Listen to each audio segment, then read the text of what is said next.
If you are considering going through a detox protocol after explant surgery, there is one very important thing that you're going to want to make sure you're also taking alongside the detox, and that is something called a binder. And in today's video, I'm going to talk about what a binder is, what it does, how it works, what to avoid, how long to take it, which one I recommend. We're going to go over everything that you should know when taking a binder. And if you're new to me or new to my channel, hello, my name is Christina. I'm the founder of Size Happy, the admin of The Best Facebook group on Facebook, Breast Implant Illness, Rejuvenation, and Education with Christina. And I'm also a certified EFT practitioner and certified behavior change specialist. All right, first thing first, let's get into what a binder is and how it's different than like a detox supplement or a detox protocol. So a binder is a supplement. It can be a powder, a capsule, a liquid tincture that literally binds to the toxins that are circulating around your body after you do a detox. So the binder is what binds to the toxin, makes it heavy enough and big enough to be able to get eliminated out of the body via stool, urine, or sweat. It's different than a detox because a detox is when you take a supplement or follow a protocol that pushes the toxins out of your cells, your tissues, your organs, and gets them to circulate throughout the body. That's very important. But what's equally as important is having that binder alongside of it to trap those toxins and pull them out of the body.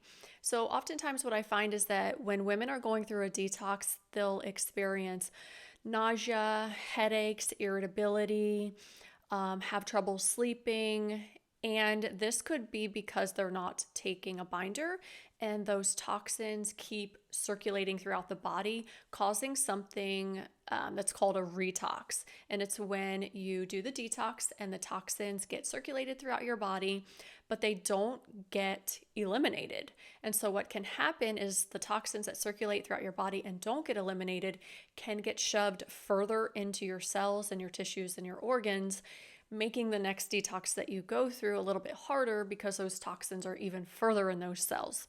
So anytime I recommend a detox, or the women that are going through my post-explant detox protocol through the BII Bridge program, when we start the detox, we also start the binder so that when you do start pushing the toxins out of your cells, you also have that binder to come in and bind to those toxins and make sure that they're all getting eliminated out of the body.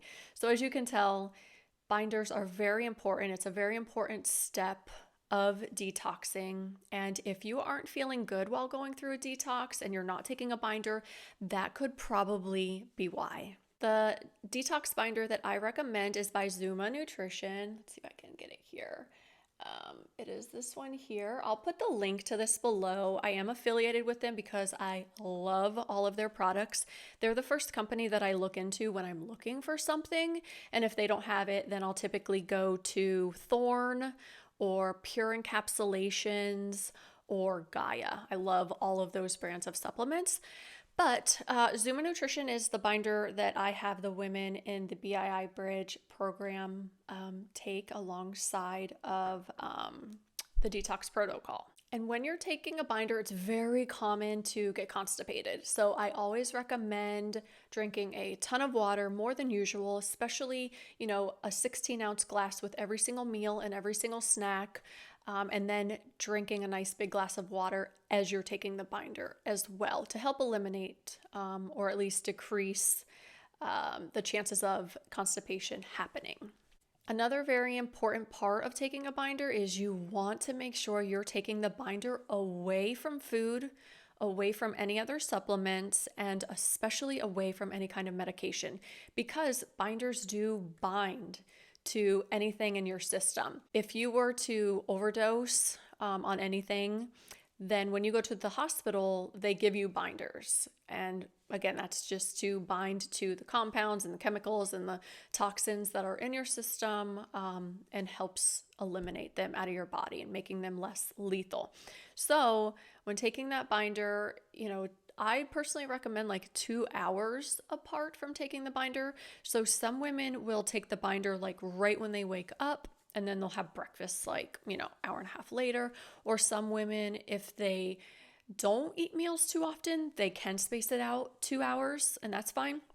Some other women take the binder before bed, but a lot of women I find do take like magnesium, and they drink tea, and they have melatonin, and they do all the the healthy wind down supplements before bed. So sometimes that won't work. So it's really about just finding the time that will work for you, that it can be spaced out away from food, supplements, and especially medication. If you do get constipated, you can take magnesium citrate, which is the form of magnesium that is good for constipation.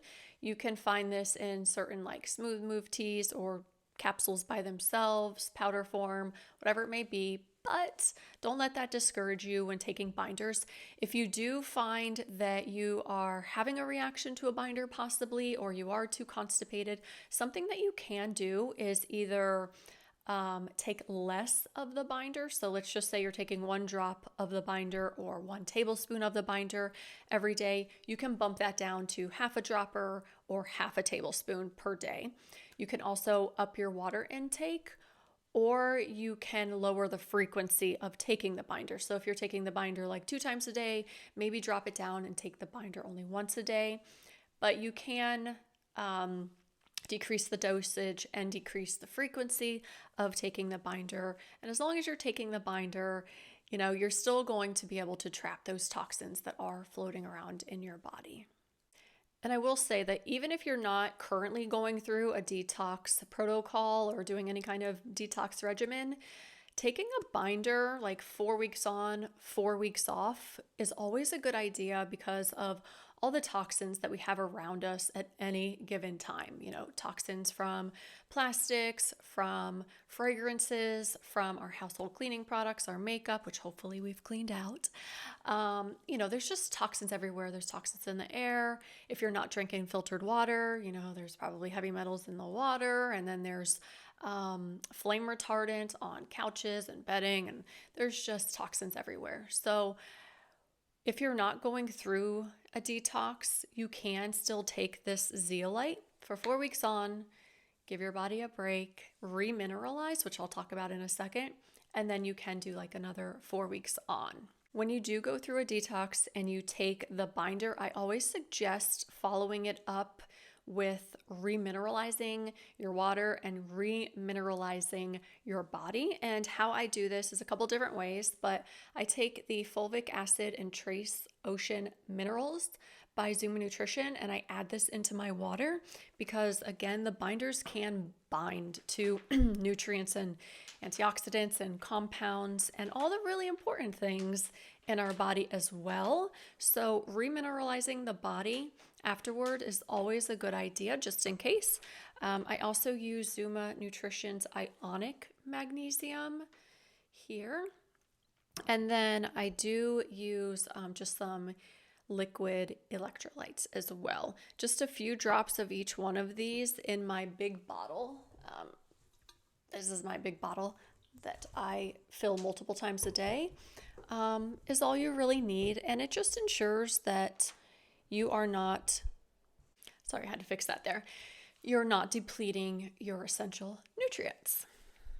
If you do sign up to the BII Bridge Warrior Phase, which is the post-explant healing and detox program that I created, you will get the complete detox protocol in a packet, and it will also be on the website, on the platform for you to access. I do send this out just because I really recommend women printing this out and having this with them on their kitchen counter as they're going through the detox protocol. And it goes over everything in regard to binders, even a little bit more than what I talk about in this video. But in this video, it's just really the basics and the really important key parts of taking a binder, what it is and what to avoid. But I go over in depth about binders in there. And then you'll also find the 5-phase detox protocol itself in there. So we start with the GI and the colon, we move up to the liver, to the kidneys, then we do the blood and heavy metals, and then lastly is the lymphatic system. So you work from the bottom up because you want to make sure that you're having bowel movements every day so that when you do detox, they have a clean path to come out of, because the last thing you want is a backed up system and those toxins like have nowhere to go. So when you sign up to the BII Bridge, you're going to get all this. It is a 12-week program that leads you out week by week from your explant surgery. It is a holistic program too. So it's not just about nutrition, supplements, and detox. It's also about your mindset, your emotions, your mental health. I talk a lot about self-love in there and body image and exercise and stress and sleep and essential oils. There's so much in there that provides a mind and body transformation, especially after explant surgery. So just a little recap, a binder is what binds to the toxins. You'll want to take it away from food, supplements, and prescription medicine. Drink lots of water with it. It is common to get constipated, so if you do, you can supplement with some magnesium citrate. And I think that's about it. So I hope that you got a little something out of this video. If you have any further questions, then you can let me know down below in the comments, and I will see you on next week's video. Please be sure to subscribe if content like this is of interest to you right now. Love you.